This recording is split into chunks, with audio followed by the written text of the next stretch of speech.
হাফিজুল্লাহকে ওনার প্রশিক্ষণ কর্মসূচি ওনার আলোচনা নিয়ে আসার জন্য শুভেচ্ছা অনুরোধ জানাচ্ছি।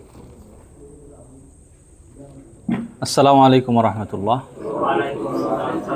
ইন্নাল হামদালিল্লাহি ওয়াহদা ওয়াসসালাতু ওয়াসসালামু আলা মান লা নাবিয়্যা বা'দা। আম্মা বা'দ, ফাউযু বিল্লাহি মিনাশ শাইতানির রাজীম। ওয়াল আসর ইন্নাল ইনসানা লাফি খুসর ইল্লাল্লাযীনা আমানু ওয়া আমিলুস সালিহাতি ওয়া তাওয়াসাউ বিল হক ওয়া তাওয়াসাউ বিস সবর। যাবতীয় হামদ, সানা ও স্তুতি একমাত্র আল্লাহ সুবহানাহু ওয়া তাআলার জন্য, যে আল্লাহর অশেষ মেহেরবানিতে আজকে আমরা চমৎকার শিক্ষামূলক একটি প্রোগ্রামে উপস্থিত হতে পেরেছি। যে আল্লাহ রাব্বুল আলামিন আমাদের সার্বিক তৌফিক দান করলেন, তার দরবারে শুরুতেই শুকরিয়া জ্ঞাপন করছি, আলহামদুলিল্লাহ। দরুদ ও সালাম বর্ষিত হোক তার প্রিয় হাবিব সাইয়্যিদুল মুরসালিন খাতামুন নবিয়্যিন, যার রেখে যাওয়া আদর্শ, যার রেখে যাওয়া জীবন ব্যবস্থা অনুকরণ এবং অনুসরণের মাধ্যমেই আমরা ইহকালীন শান্তি এবং পরকালীন চূড়ান্ত মুক্তি পেতে পারি, সেই মহাপুরুষের উপরে দরুদ ও সালাম আমরা সংক্ষিপ্তভাবে বলি সাল্লাল্লাহু আলাইহি ওয়াসাল্লাম।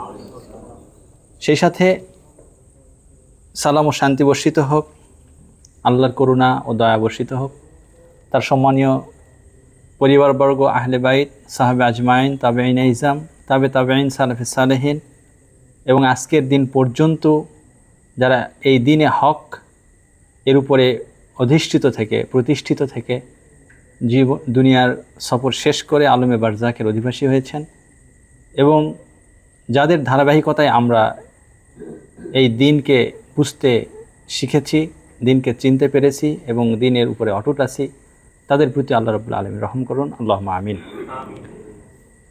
আজকে মূলত আমরা একটা প্রশিক্ষণে এখানে সমবেত হয়েছি। দীর্ঘ সময় ধরে আমরা প্রশিক্ষণ গ্রহণ করছি। আল্লাহ রাব্বুল আলামিন যেন আমাদের এই পূর্ণ সময়টাকে তার সন্তুষ্টির জন্য কবুল করে নেন এবং এর বিনিময়ে আমাদের উত্তম প্রতিদান দান করেন, আমরা বলি আল্লাহুম্মা আমিন। আমি অত্যন্ত সংক্ষেপে কয়েক মিনিট কথা বলবো, এরপরে আমাদের প্রধান প্রশিক্ষক বাংলাদেশ আহলে হাদিস যুব সংঘের কেন্দ্রীয় প্রচার সম্পাদক ইঞ্জিনিয়ার আব্দুল নূর রয়েছেন, উনি গুরুত্বপূর্ণ প্রশিক্ষণ পেশ করবেন ইনশাআল্লাহ। আমি যে বিষয়টি সংক্ষিপ্তভাবে বলবো সেটি হচ্ছে সময় এর গুরুত্ব এবং সময়ের ফিতনা, এখান থেকে বেঁচে থাকার উপায় কি, আমাদের করণীয় কি, এ বিষয়ে সংক্ষিপ্তভাবে কথা বলবো ইনশাআল্লাহ আজিজ। শুরুতেই আপনাদের কাছ থেকে একটু জানতে চাচ্ছি সময় জিনিসটা আসলে কি। দু একজন যদি বলতেন সময় বলতে আমরা কি বুঝি, যে যেটা বোঝেন আপনার কাছে সময়কে আপনি কিভাবে সংজ্ঞায়িত করবেন। এখানে তো অনেক ছাত্র ভাই আছেন না, যা অতিবাহিত হতে থাকে, এই চমৎকার বলছেন। আর দু একজন কেউ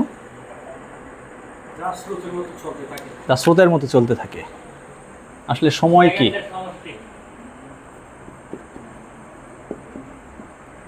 সময় কি আমরা যদি সংক্ষিপ্তভাবে বলি যে সময় হচ্ছে জীবনের একটা অভিজ্ঞতার মাত্রার নাম, জীবনের একটা অভিজ্ঞতার মাত্রা, যেটাকে আমরা ঘড়ি, সূর্যোদয়, সূর্য অস্ত, তাই না, এগুলোর মাধ্যমে কি করি, পরিমাপ করি, এগুলোর মাধ্যমে মেজারমেন্ট করি। আবার সময়কে আমরা হৃদয় স্পন্দন দিয়েও পরিমাপ করি। এই সময়টা হচ্ছে আমাদের অতীত, বর্তমান এবং ভবিষ্যৎ হিসেবে আমাদের যে উপলব্ধি, এইটার নাম হচ্ছে সময়। এর সাথে আরেকটা জিনিস আজকের আলোচ্য বিষয়ে, সময়ের ফিতনা মানে কি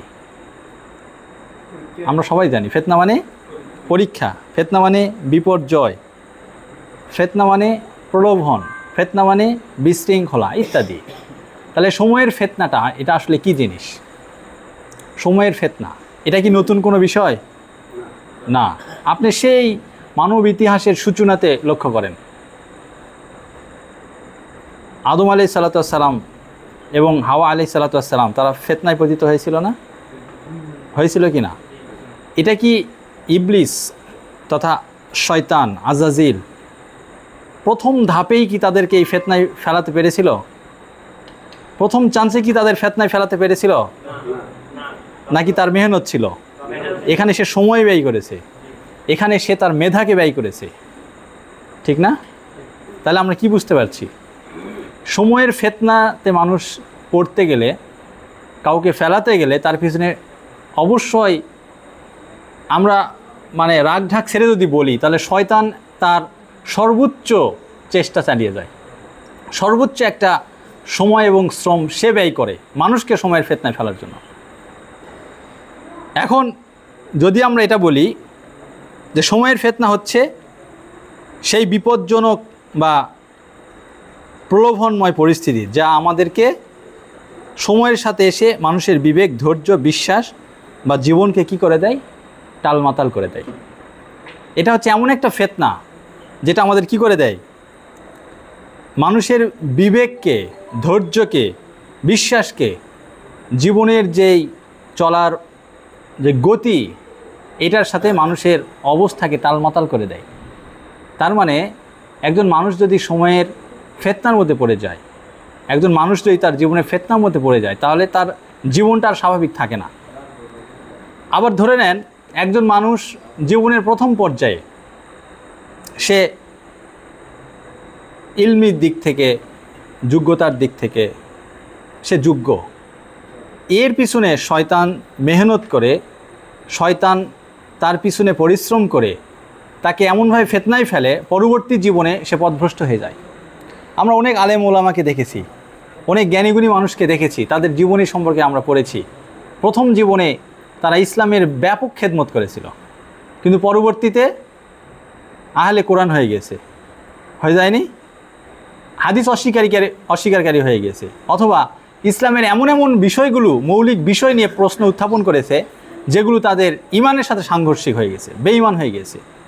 সুতরাং এই যে সময়ের ফিতনা, একজন ভালো মানুষ আজকে যে সর্বোচ্চ শিক্ষিত, সর্বোচ্চ সম্মানিত একজন প্রথম সারির আলেম ওলামা, শায়েখ মাশায়েখ যে কেউ হতে পারে, কালের আবর্তনে সে যদি দিনে হকের উপর ইস্তিকামাত না থাকতে পারে, শয়তানের ওয়াসওয়াসায়, শয়তানের প্রলোভনে যদি সে পড়ে যায়, তাহলে নিঃসন্দেহে সে পথভ্রষ্ট হয়ে যাবে। আর এই সময়কে আল্লাহ রাব্বুল আলামিন একটা সর্বোচ্চ গুরুত্ব দিয়েছেন। আমরা একটি সূরা প্রথমে তেলাওয়াত করেছি, এই সূরাটির নাম কি ছিল? সূরা আল আসর। এটা মুখস্থ নেই এমন হয়তো এখানে কেউ নেই। এই আয়াতের শুরুতে আল্লাহ রাব্বুল আলামিন কি বলছেন? ওয়াল আসর। আসর মানে কি? এখানে সময়, কাল, যুগ ইত্যাদি অনেকেই অনেকভাবে অর্থ করেছেন। আমরা ধরে নিলাম এটা সময়, আল্লাহ সময়ের কসম করে বলছে। এই একটা সূরা, ইমাম শাফি রাহিমাহুল্লাহ আলাইহি তিনি বলছেন, মানুষ যদি একটা সূরা পড়ে, এইটা নিয়েই যদি কেউ শুধু গবেষণা করে, চিন্তা ভাবনা করে, এই একটা সূরাই তার জীবনের জন্য যথেষ্ট হয়ে যাবে। সুবহানাল্লাহ। এই একটা সূরার মধ্যে আল্লাহ কি বললেন?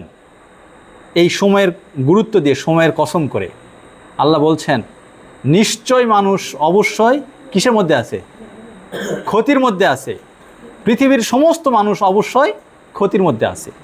তবে আল্লাহ 4টি গুণ সম্পন্ন মানুষকে এই ক্ষতি থেকে বেঁচে থাকার কথা বললেন।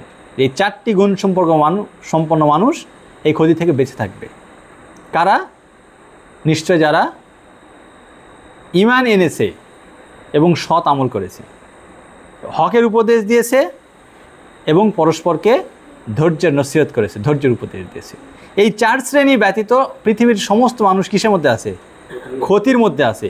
এবং আল্লাহ এই কথাটা বললেন কিসের শপথ করে? তাহলে এই সময়টা কি গুরুত্বহীন নাকি খুব গুরুত্বপূর্ণ বিষয়? খুব গুরুত্বপূর্ণ বিষয়। আপনি কিভাবে বুঝবেন এটা সময়টা গুরুত্বপূর্ণ? আপনার জীবনের সেই সময়টা, আমরা অনেকে এখানে পরীক্ষার্থী ভাইরা আছি বা স্টুডেন্ট অনেকে আছে, আপনি পরীক্ষার আগে যখন আগের রাতে যখন প্রিপারেশান নেন, তখন 10 মিনিটের পর আপনার কাছে কী মনে হয়? সেটা একাডেমিক পড়াশোনা হতে পারে, চাকরি পড়াশোনা হতে পারে। আপনি মনে করেন আপনার সর্বোচ্চটা দিয়ে, আপনি যা পড়েছেন সব রিভিশন দিয়ে আপনি চলে যাবেন, মনে হয় না এরকম? আপনি দূরে আছেন চাকরির সুবাদে, ব্যবসার সুবাদে, আপনার বাবা মার সাথে জীবনের শেষ সময়, হয়তো এটাই আপনার সাথে তার শেষ কথা। আপনি যদি 1 মিনিট কথা বলেন, এই একটা 1 মিনিট কথায় আপনার সারা জীবনের স্মৃতি হয়ে থাকবে। আপনার প্রিয় কোনো মানুষের সাথে তার মৃত্যুর আগে 1 মিনিট যদি আপনি কথা বলেন, 1 মুহূর্তের জন্য যদি আপনি সাক্ষাৎ করেন, এটাই আপনার সারা জীবনের জন্য স্মৃতি হয়ে থাকবে। বুঝতে পারছেন না কথাগুলো? আমাদের এরকম মেমোরিতে অনেক ঘটনা আছে, অনেক কথা এরকম আমাদের জমা আছে যে লাস্ট অমুক সময় অমুক দিন তার সাথে আমার এই কথাটা হয়েছিল, তারপর থেকে তার সাথে আমার দেখা নেই। হঠাৎ শুনলাম সেই লোকটা তার জীবনের সফর শেষ করে পরকালের যাত্রার পথিক হয়েছে, তিনি মৃত্যুবরণ করেছে। তার ওই শেষ সময়ের স্মৃতিটা আমার হৃদয়ে বারবার নাড়া দেবে। এটা হচ্ছে সময়ের ব্যাপার, এটা আমরা বুঝবো না।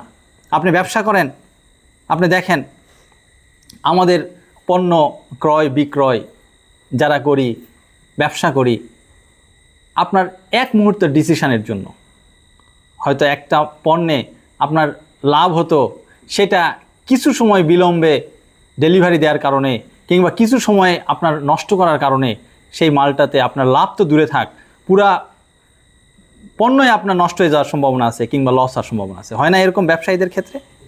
তো সময়টা খুবই গুরুত্বপূর্ণ। আপনি যদি এটাকে মূল্যায়ন করতে না পারেন তাহলে আপনার এই সার্বিক যে হায়াতি জিন্দেগি, টোটাল জীবনটাই আপনার বৃথা হয়ে যাবে। এই জন্য আল্লাহ রাসূল সাল্লাল্লাহু আলাইহি সাল্লাম তিনি বলছেন যে পাঁচটি জিনিসের পূর্বে মূল্যায়ন করতে হবে। পাঁচটি জিনিসের পূর্বে মূল্যায়ন করতে হবে। কি? তার এক নম্বর হচ্ছে যৌবনকাল। যৌবনকালকে আপনি কিসের পূর্বে প্রায়োরিটি দিবেন? আপনার বার্ধক্য আসার পূর্বেই। আমাদের অনেক ভাইরা আছে, অনেক ইয়াং জেনারেশন, অনেক ভাইদের আমরা বলতে শুনি যে এখন তো কেবল যুবক, দিন পালন করব, আরও সময় আছে, দাড়ি রাখবো, আরও সময় আছে, সালাত ধরবো, আরও সময় আছে, এরকম কথা বলে না? অনেক ভাইরা দেখবেন এইরকম কথা বলে, কেবল আমার বয়স 20-25, একটু ফুর্তি করে নেই, একটু মজা করে নেই, জীবনে আর কি আছে। বিশেষ করে স্টুডেন্ট লাইফ, ইউনিভার্সিটি লাইফে যারা হোস্টেলে থাকে, বাইরে থেকে পড়াশোনা করে, তারা দেখবেন এরকম ফিতনায় পতিত হয়। নিজের জীবনকে সে কোন পথে ঠেলে দিচ্ছে সে কিন্তু এটা তার আকল বিবেক দিয়ে চিন্তা করে না। এই জন্য আল্লাহ রাসূল সাল্লাল্লাহু আলাইহি সাল্লাম বলছেন তোমার বার্ধক্য আসার পূর্বেই তুমি তোমার যৌবনকে মূল্যায়ন করো, এই যৌবনকে প্রাধান্য দাও।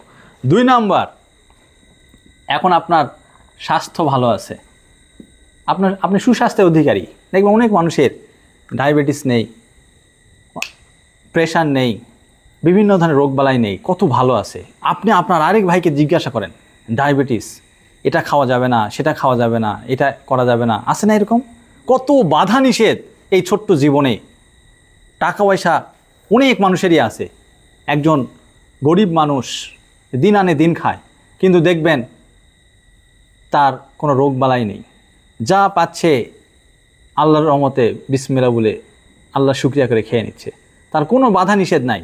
কিন্তু একজন কোটিপতি মানুষ, আল্লাহ তাকে কতভাবে রোগশোক দিয়েছে, ডায়াবেটিস, প্রেশার, এটা সেটা অনেক ধরনের রোগ, এইটা খাওয়া যাবে না, সেইটা খাওয়া যাবে না, ওইটা ছোঁয়া যাবে না, ডেলি হাঁটতে হবে, ইত্যাদি ইত্যাদি, কত নিয়ম কানুন। তাহলে এটা কি আল্লাহর একটা পরীক্ষা নয়? তাহলে আপনি কি মনে করেন যে আপনি আপনার জীবনে কত টাকা ইনকাম করবেন, করে লাভ কি? আপনি তো খেতে পারছেন না, আপনি তো পড়তে পারছেন না, আপনি তো ভোগ করতে পারছেন না। তাহলে অর্থ উপার্জন, টাকা উপার্জন, এগুলোই জীবনের সব কিছু নয়, এগুলোই জীবনের সব কিছু নয়। জীবনকে মূল্যায়ন করতে হবে আপনার উপলব্ধি দিয়ে। আপনার লক্ষ্য, আপনার উদ্দেশ্য কি? আল্লাহ আপনাকে দুনিয়াতে কেন পাঠিয়েছেন? আপনার জীবনের লক্ষ্য কি? আমি যদি বলি আপনার জীবনের লক্ষ্য হচ্ছে আপনার মৃত্যুটাকে সুন্দর করা, কি বললাম? আপনার জীবনের লক্ষ্য হচ্ছে আপনার মৃত্যুটাকে সুন্দর করা। সুন্দর করা মানে কি? আপনি হাসি মুখে সন্তুষ্ট চিত্তে আপনি আপনার রবের দিকে ধাবিত হবেন, আপনি পরকালের পথে যাত্রা করবেন, যাতে আপনি আত্মতৃপ্তি নিয়ে যেতে পারেন, না আমি আল্লাহর নেক বান্দা হিসেবে আল্লাহর সাথে সান্নিধ্য, আল্লাহর সাথে দিদার করার জন্য যাচ্ছি। এই অনুভূতি কি আজকে আমাদের মধ্যে আছে? একজন এমন কেউ কি আমরা আসি, আমরা বুকে হাত দিয়ে বলতে পারবো আমি আজকে মৃত্যুর জন্য প্রস্তুত? বলতে পারবো না। আমাদের অনেক ত্রুটি আছে আমাদের। সুতরাং এই সময়কে মূল্যায়ন করার অর্থই হচ্ছে আমাদের এই ত্রুটি বিচ্যুতিগুলোকে সংশোধন করা। পারবো তো ইনশাআল্লাহুল আজিজ? আল্লাহ আমাদের সার্বিক তৌফিক দিন। 3 নাম্বার যেটা বললাম, অলরেডি বলে ফেলছি, সম্পদ, অর্থাৎ আপনার সচ্ছলতা। আপনার দারিদ্র্য আসার পূর্বেই কোটিপতি মানুষেরও অভাব আসতে পারে না। আপনার কাছে 10 টাকা আছে, অভাব জিনিসটা কি আপনাকে বুঝতে হবে। অভাব জিনিসটা হচ্ছে আপনার মনের চাহিদা। আপনার চাহিদা আছে মানে আপনার অভাব আছে, আপনার চাহিদা নাই আপনার অভাব নাই। আপনি যদি মনে করেন আমার পকেটে 500 টাকা আছে, আমার দরকার আরও 2000 টাকা, আরও 5000 টাকা, তাহলে আপনি অভাবী। কথা কি বুঝাতে পারছি? আপনার স্ত্রীর জন্য এটা লাগবে, সন্তানের জন্য এটাই লাগবে, আপনার নিজের জন্য এইটা লাগবে। আপনি এইভাবে যদি পরিকল্পনা করতে থাকেন, সারা জীবনে আপনার অভাব শেষ হবে না। আপনি কত টাকা ইনকাম করবেন ততই অভাব আপনার দেখা দিবে। আর এই অর্থ ইনকাম করে কেউ পৃথিবীতে সুখী হতে পারে না, কেউ পারেনি, কিয়ামত পর্যন্ত কেউ পারবে না। আপনাকে সন্তুষ্ট হতে হবে, খুশি হতে হবে, নিজেকে সুখী মনে করতে হবে আত্মতৃপ্তির মধ্যে, সন্তুষ্টির মধ্যে। আল্লাহ আমাকে যা দিয়েছে এটা নিয়ে আমি সন্তুষ্ট, এটা যদি আপনি মনে করতে পারেন, আপনার পকেটে যদি 10 টাকাও না থাকে, আপনার যদি আল্লাহর উপরে পূর্ণ আস্থা থাকে, আপনি যদি সন্তুষ্ট থাকেন, আপনি অভাবী নন। আপনি অভাবী নন, আপনি আল্লাহর একজন শুকরগুজার বান্দা। এই বিষয়টা আমাদের খেয়াল রাখতে হবে। আমরা মাসে অনেক টাকা ইনকাম করি, চাকরি করে, ব্যবসা করে, বিভিন্নভাবে আমরা টাকা ইনকাম করি। বলেন তো, এই অর্থ ইনকাম, টাকা উপার্জন কি আপনাকে সুখ দিতে পারে? সুখ দিতে পারে? কোশ্চিন কালেও পারে না, পারবেও না। কারণ অর্থ করি, সম্পদ, এগুলো মানুষকে কখনো সুখ দিতে পারে না। মানুষকে সুখ দিতে পারে একমাত্র আল্লাহর সন্তুষ্টি আর আল্লাহর ইবাদত। এটার মধ্যে যদি আপনি নিজেকে মনোযোগী করতে পারেন, তাহলে আপনি সুখী হিসাবে সাব্যস্ত হবেন। সুতরাং এই সম্পদ বা সচ্ছলতা, এইটা দিয়ে কখনো সুখ স্বাচ্ছন্দ্য নিরূপণ করা যায় না। এই জন্য অভাব আসার পূর্বেই আপনাদের সচ্ছলতা, এটাকে আপনাকে মূল্যায়ন করতে হবে। 4 নম্বর বিষয় গুরুত্বপূর্ণ, সেটা হচ্ছে আপনার অবসর সময়। অবসর সময়, আপনার হাতে কি পরিমাণ সময় অবসর আছে এটা আপনি জানেন। ফজরের সালাত জামাত কয়টায়? 5:20। আমি ঘুম থেকে উঠি 8টায়, 9টায়, 10টায়। আমি দিনের কিন্তু অলরেডি 3-4 ঘন্টা সময় লস করে ফেলছি। কথা বুঝাতে পারিনি? আমি যদি 5:20 আমার ফজরের জামাত হয়, আমাকে উঠতে হবে 4:45টায়। এরপর আমাকে প্রস্তুতি নিয়ে ফজরের সালাত আদায় করতে হবে, এরপর আমার কাজ শুরু হবে। দিন আমার অলরেডি 3 ঘন্টা বেড়ে গেছে। এখন আমি যদি ফজর শুরু হয়েছে 5টায়, আমি ঘুম থেকে উঠলাম 9টায়, আমার তো 4 ঘন্টা সময় দিনে এমনি লস হয়ে গেল। গেল কি গেল না? তাহলে আমার কাজে কর্মে সব জায়গাতে বরকতের বিনিময়ে আমি অবশ্যই ক্ষতিগ্রস্ত হব। সময়ের দিক থেকে আমি মেকআপ করতে পারবো না। যে কাজই করতে যাব আমি সময় মেকআপ করতে পারবো না। এই সময়কে মূল্যায়ন করতে হবে। অবসর সময়টা আপনি কিভাবে ব্যয় করবেন? আপনি দিনের কাজ, আপনার শিডিউল আছে, আপনি ব্যবসা করেন, কখন থেকে কখন পর্যন্ত আপনি দোকানে বসবেন, আপনার ব্যবসা প্রতিষ্ঠানে বসবেন, আপনার শিডিউল আছে না? আপনি সালাতের জন্য নিজেকে বিরতি দিবেন কিনা, এটা আপনার ইখতিয়ার। আপনি দিতে পারেন, আপনি নফসের উপরে বিজয়ী হবেন। আর যদি মনে করেন না এই সময় আমার বেচা কিনা বেশি হয়, এই সময় আমাকে ক্যাশ থেকে ওঠা চলবে না, তাহলে আপনি আপনার নফসের কাছে হেরে গেছেন। আপনি আপনার নফসের কাছে হেরে যাবেন। আপনি চাকরি করেন, আপনাকে সময় মেনটেন করতে হবে। ঠিক যখন 12:50 তখন আমাকে উঠতে হবে আমার চেয়ার থেকে। আমি আমার জরুরত সারব, অজু করব, জামাতের সাথে সালাত আদায় করব, লাঞ্চ করব, এরপর আমি আবার কাজে বসবো। আপনি যেটা নিজের সাথে বোঝাপড়া না করতে পারেন, আপনি নফসের কাছে হেরে যাবেন। এই টাইম ম্যানেজমেন্ট যদি আপনার জীবনে ঠিক না হয়, তাহলে আপনার পূর্ণ সময়টাই, পূর্ণ হায়াতে জিন্দেগি এলোমেলো হয়ে যাবে। আপনি 5 ওয়াক্ত সালাতের সময় বের করতে পারছেন না 24 ঘন্টার মধ্যে। আপনার দ্বারা ইসলামের খেদমত তো দূরে থাক, আপনার নিজের বা কী উপকার হবে? আপনি নিজেকে তো জাহান্নামের জন্য তৈরি করতেছেন। এটাই তো বাস্তব। কারণ আপনার প্রধান কাজ কি? আপনার সুপ্রিম যেই ওয়ার্ক, সেটা কি? আল্লাহর দাসত্ব করা। আর এটা আপনাকে করতে হবে তা ফরজ ইবাদতগুলো বাস্তবায়নের মাধ্যমে। এটা হচ্ছে 1 নম্বর। এটাতে যদি আপনার ঘাটতি এসে যায়, তাহলে আপনি আল্লাহর কাছে জবাব দেওয়ার কোনো রাস্তায় আর খোলা রাখবেন না। সুতরাং অবসর সময়গুলো আমাদেরকে কাজে লাগাতে হবে। আমরা সবসময় মোবাইলে, ফেসবুকে, ইন্টারনেটে, আপনার ইউটিউবে, এগুলোতে আমাদের অবসরগুলো ব্যয় করার চেষ্টা করি। আপনি বসেন না, 10 মিনিট সময় পেয়েছেন, 1 পৃষ্ঠা কোরআন পড়ে নেন, 2টা হাদিস একটু অনুবাদ সহ বিষয়ভিত্তিক একটু দেখে নেন। আপনার নিজেরও ইলমের বারাকা হবে, আপনি মানসিকভাবেও আপনি অনেক আত্মতৃপ্তি উপলব্ধি করবেন। আপনি জিকির আজগার করেন, নিয়মিত মাসনুন দোয়াগুলো, ছোট ছোট দোয়াগুলো একটু শেখেন, অল্প অল্প করে শেখেন। একদিনে একটা শেখেন, 2 দিনে একটা শেখেন, না পারলে অন্তত 7 দিনে একটা দোয়া স্পষ্টভাবে মুখস্থ করেন, শেখেন, আমল করেন। দেখবেন আপনার প্রতিদিনের জীবনের রুটিনটাই চেঞ্জ হয়ে যাবে। এই টাইম ম্যানেজমেন্ট, এই জন্য অবসর সময়টাকে আপনাকে নিজের কল্যাণের জন্য ব্যয় করতে হবে। সর্বশেষ যেই 5 নম্বর আল্লাহ রাসূল বলছেন যে তোমার জীবনকে কাজে লাগাতে হবে তোমার মৃত্যু আসার পূর্বে। মৃত্যুর পরে কি আর আমাদের কি কিছু করণীয় থাকবে? আজ পর্যন্ত কোনো মানুষকে এসে বলে গেছে যে আমার এই কাজের জন্য এই শাস্তি আমি পাচ্ছি, তো তোমরা এইগুলো থেকে সাবধান হও? কোনো মৃত্যু মানুষকে আজ পর্যন্ত বলে যাবে? এখন আপনাদেরকে বলি যে আমাদের মৃত্যু কখন আসবে এটা কি আমরা কেউ জানি? না। এখানে মালাকুল মউত এখন এসে কি আমাদের কারো মৃত্যু যদি এখন নির্ধারিত হয়ে যায়, তাহলে মালাকুল মউত এখানে এসে কি উনি বেকায়দায় পড়ে যাবে যে কার জান কবজ করবে? এখানে তো অনেক মানুষ, এরকম কোনো ঘটনা ঘটার সম্ভাবনা আছে? হ্যাঁ, না। আপনার জন্য যদি এসে থাকে আমি কোনো কিছুই টের পাবো না, আপনি টের পাবেন। আমার জন্য যদি এসে থাকে আপনারা কিছুই বুঝতে পারবেন না, আমি ঠিকই আমার রুহটা আমার ভিতর থেকে বের হয়ে চলে যাবে। এর নাম মৃত্যু। অনেক মানুষ দরজায় লক করে রাত্রে শুয়ে পড়ে, ধাক্কা দিয়ে ডেকে ডেকে সকালে ঘুম থেকে উঠানো যায় না। দরজা ভেঙে দেখে যা হবার তাই, হার্ট অ্যাটাক করে বা বিভিন্ন কারণে প্রেশার উঠে বিভিন্ন কারণে মারা গিয়েছে, পড়ে আছে। ঢুকলো কীভাবে মালাকুল মউত? দরজা তো লক করা। পারমিশনের দরকার আছে? পারমিশনের দরকার আছে মালাকুল মউতের? না।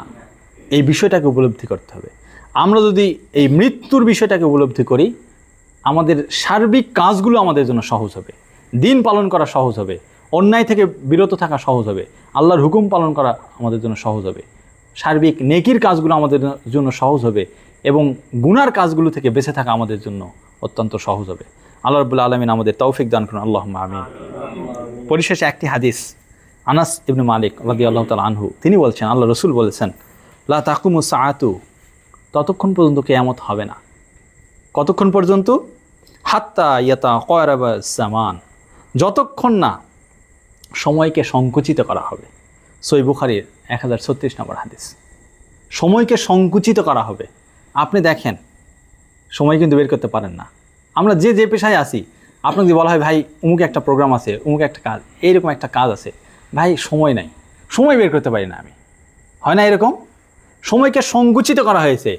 এখনই দেখেন সকালে আপনি একটা কাজ শুরু করেছেন, এই একটু গোছায় নিতেই জোহরের আজান দিয়ে দিচ্ছে। আর একটু গোছায় নিয়ে আপনি বিরতিতে গেলেন, লাঞ্চ করলেন, এরপর দেখেন আসরের আজান, এই বেলায় শেষ। এরপর আপনি কি করবেন? আর করার কিছু থাকে না। এভাবে সময় কত দ্রুত চলে যাচ্ছে। আপনি এখনই চোখ বন্ধ করেন, আপনার বয়স 7-8 বছর, একটু বুঝতে শিখছেন কীভাবে আপনি স্কুলে হেঁটে হেঁটে গেছেন, কীভাবে আসছেন, কিছু স্মৃতি আপনার, এই তো সেদিনের কথা, মনে হয় না এরকম? এই তো সেদিনের কথা। আজকে আমার বয়স 35, 40, 45, কীভাবে সময়গুলো চলে গেল। এভাবে দেখতে দেখতে আমাদের জীবন থেকে প্রতিটা সময় আমার নির্ধারিত যে হায়াত, এটা শেষ হয়ে যাবে। এর মধ্যে যদি আমি নিজেকে প্রস্তুত করে নিতে না পারি যে আমার রবের সামনে আমি গিয়ে দাঁড়াবো, যে আমার এই হিসাবটা আমি দিতে পারবো পুঙ্খানুপুঙ্খরূপে, তাহলেই আমি কল্যাণকামী, তাহলে আমি সফল। ফামান যুহজিহা আনিন নারি ওয়া দুখিলাল জান্নাতা ফাকাদ ফাজ, ওই ব্যক্তি সফল কাম, যাকে জাহান্নাম থেকে দূরে সরানো হবে এবং জান্নাতে প্রবেশ করানো হবে, সেই কেবল সফল কাম হবে।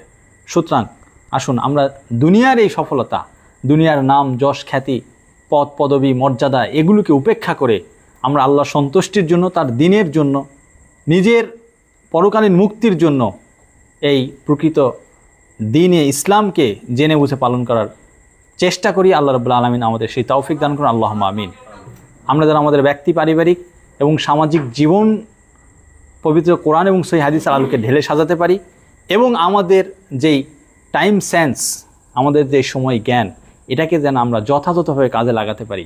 আমাদের প্রতিটি মুহূর্ত যেন আল্লাহর সন্তুষ্টির পথে আমরা ব্যয় করতে পারি, আল্লাহর পথে যেন আমরা আমাদের সময়কে অতিবাহিত করতে পারি। আল্লাহ রাব্বুল আলামিন আমাদের সেই তৌফিক দান করুন, আল্লাহুম্মা আমিন। এই আশাবাদ ব্যক্ত রেখে আমার আজকের সংক্ষিপ্ত কথা এখানে শেষ করছি। ওয়া আখিরু দাওয়ানা আনিল হামদুলিল্লাহি রাব্বিল আলামিন। আসসালামু আলাইকুম ওয়া রাহমাতুল্লাহি ওয়া বারাকাতুহু।